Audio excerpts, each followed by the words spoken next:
You have successfully made an active starter and started your sourdough bread making journey. Now, how should you maintain your starter?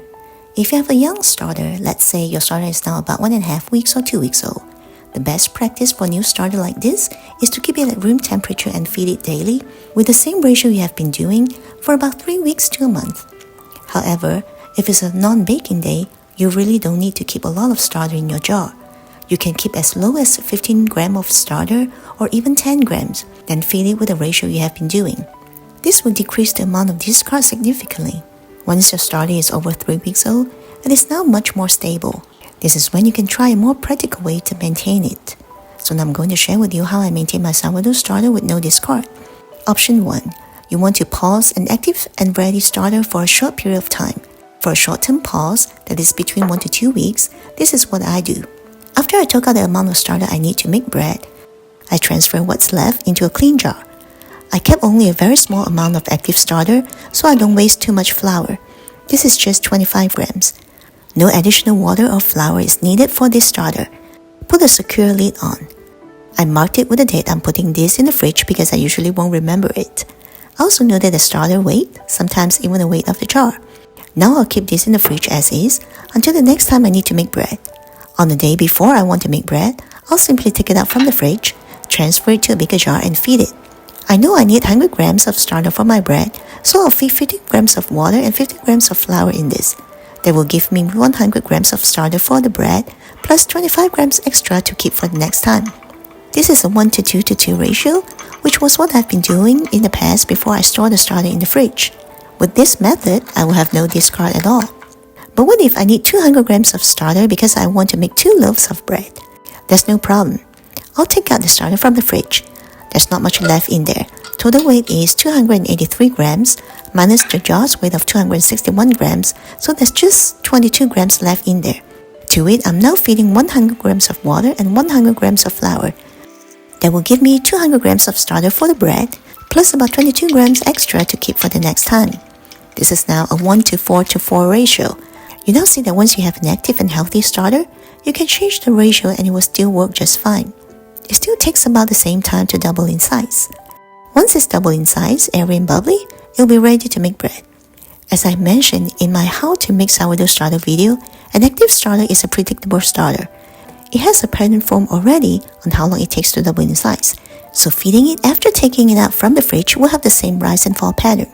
Transferring leftover starter to a new jar is not necessary. Sometimes I just put what's left in the jar straight to the fridge.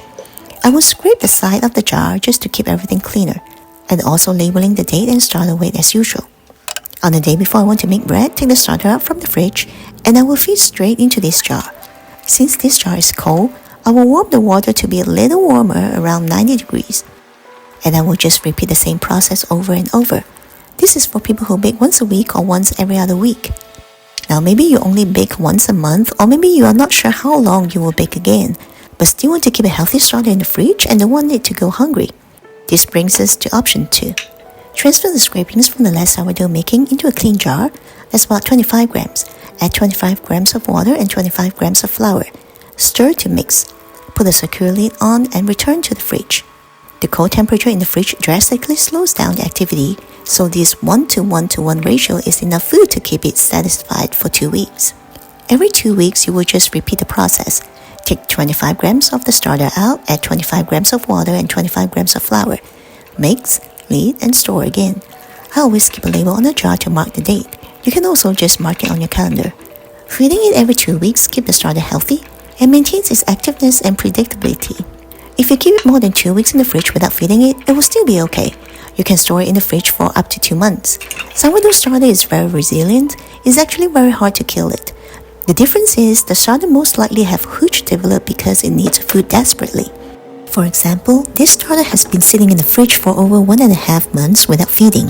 It has a layer of hooch, and the top also looks a little crusty. It smells very sour too, like strong vinegar.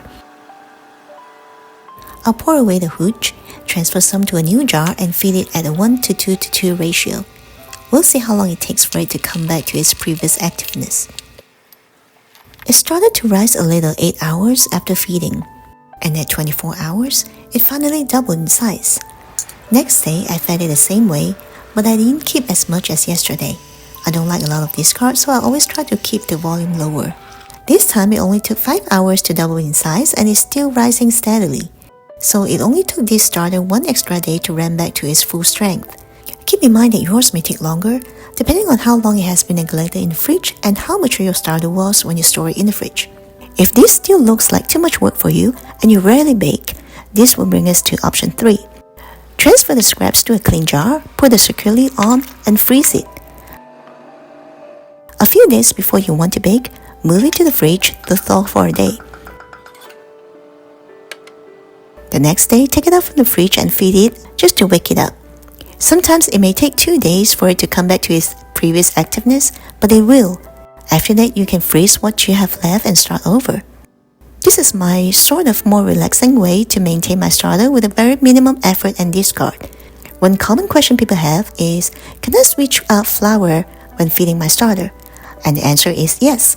A starter that is fed with whole grain flour, like whole wheat or rye, is going to create a more sour bread. Whereas if it is fed with bread or all-purpose, it will create a more mild flavored bread. So if you want to change up the flour you're using to feed your starter, you can definitely do that. I would recommend to ease its way up to it. For example, this is a whole wheat starter and I want to switch it to bread flour only. I need to feed 50 grams of flour. So for my first feeding, I will do 10 grams of new flour, in this case the bread flour, and 40 grams of whole wheat. On the next feeding, I will use 25 grams of bread flour and 25 grams of whole wheat. Then the next time, 40 grams of bread flour and 10 grams of whole wheat. You don't have to be exact. The point is to gradually introducing the new flour into it. And finally, you can switch it entirely. If you simply just switch it all at once, you may throw it into a shock. You won't kill your starter. It might just take a few more feedings for the starter to adjust and regulate to the new type of flour. To be on the safe side, if you are worried about that won't work, which is most unlikely, you could do the switching separately. Take some starter from your main starter jar and switch the flour separately while still keeping a little bit of the original starter as is. This way you can have yourself a little insurance just in case. Hope you find this video helpful in your sourdough journey. Thanks so much for watching.